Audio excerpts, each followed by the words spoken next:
ඉතින් ගිය සතියේ මේ ජාතික ජනබලවේගයට සම්බන්ධ සංවිධානයක් වන ජනෝදය කියලා සංවිධානයකින් කතෝලික දේවස්ථානවල සහ කතෝලික මාධ්‍ය ප්‍රකාශ ආයතන මගින් මේ වගේ අත්පත්‍රිකාවක් බෙදලා තියෙනවා. අපි ඒක ගැන පැමිණිල්ලක් කරන්න තමයි අද අපරාධ පරීක්ෂණ දෙපාර්තමේන්තුවට පැමිණියේ.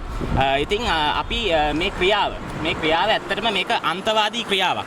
මේ වගේ මේක මැතිවරණ නීති උල්ලංඝනය කිරීමක්, ව්‍යවස්ථාව උල්ලංඝනය කිරීමක්, ඒ වගේ මේ තමන්ගේ පුද්ගලික ඡන්දගොඩ වැඩි කර ගැනීමට මේ වගේ අන්තවාදී ක්‍රියා කිරීම අපි පක්ෂයක් විදියට තරයේ හෙලා දකිනවා.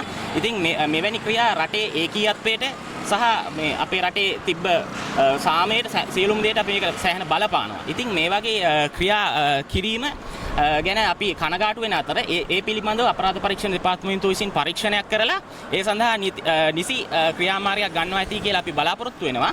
ඊට අමතරව අපි අගරාධකරු මැල්කම් රංජිත් කාදිල් මාහිමිපාණන්ගේ මේක ගැන මොකද්ද එතුමාගේ අදහස සහ එතුමා මේ අන්තවාදයට විරුද්ධව කතා කරපු කෙනෙක්.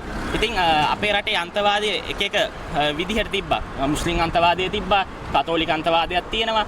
ඊට අමතරව විවිධ ආගම් වලින් පැතිරිච්ච අන්තවාද තියෙනවා. ඉතින් මේ අන්තවාදයේ අපි පිටු දැකීමට අපේ පක්ෂය ඇත්තටම ජාතික කඳවුර නියෝජනය කරන පක්ෂයක්. ඉතින් අපි ඒ විදිහට අපි මෙන්න මේ පැමිණිල්ල අද අපරාධ පරීක්ෂණ දෙපාර්තමේන්තුවට යොමු කරා. ඉතින් අපි බලාගෙන ඉන්නවා මේ සඳහා අපරාධ පරීක්ෂණ දෙපාර්තමේන්තුව ගන්න ක්‍රියාමාර්ගය සහ මැල්කම් රංජිත් කාදිල් මාහිමිපාණන් මේ සඳහා මෙය මර්ධනය කිරීමට සඳහා කුමන ක්‍රියාමාර්ගයක් ගනීද කියලා අපි බලාපොරොත්තු වෙනවා.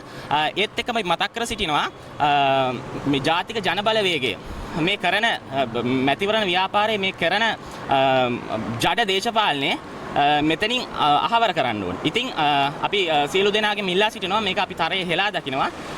අපි ඉදිරියට බලාගෙන ඉන්නවා මේකට ගත යුතු ක්‍රියාමාර්ගය. මොනවද ඔක සඳහන් වෙන්නේ? මොනවද සඳහන් වෙන්නේ? මොන වගේ දේවල්? මේකේ සඳහන් වෙන්නේ ඇත්තටම ඒගොල්ලන්ගේ ඡන්ද කොට වැඩි කරන නිසා ඒගොල්ලෝ කියනවා මෙතන දේව රාජ්‍යයක් නිර්මාණය කරනවා රටේ. ඒක තමයි ඒගොල්ලන්ගේ පොරොන්දුව. මේ අන්තවාදී කණ්ඩායම් විසින් ඒ කරන්නේ දේව රාජ්‍යයක්. ඉතින් අපිට මේ අපේ ව්‍යවස්ථාවෙන් බෞද්ධ ආගමට මුල් තැන හම්බෙච්ච ව්‍යවස්ථාවක් තියෙන රටක්. ඉතින් අපිට ඇත්තටම අපිට අවශ්‍ය නැහැ දේව රාජ්‍යවල අවශ්‍ය නැහැ. අපිට එතකොට තව අර කලින් මුස්ලිම් අන්තවාදයේ කියපු විදියට මේ ඒ අන්තවාදී ක්‍රියාවන් අපිට අවශ්‍ය නැහැ. මේක ව්‍යවස්ථාවෙන් බෞද්ධත්වයට මුල් තැන දීපු රටක්. ඉතින් අපිට දේව රාජ්‍යවල සඳහා අපි ඡන්දය භාවිතා කරන්නේ නැහැ අපේ බුද්ධිමත් මහ ජනතාව. ඉතින් මේගොල්ලන් මේ ක්‍රියාව නිෂ්ඵලයි. ඉතින් අපි බලාපොරොත්තු වෙනවා මෙවැනි ක්‍රියා ඉදිරියට නොවීමට වග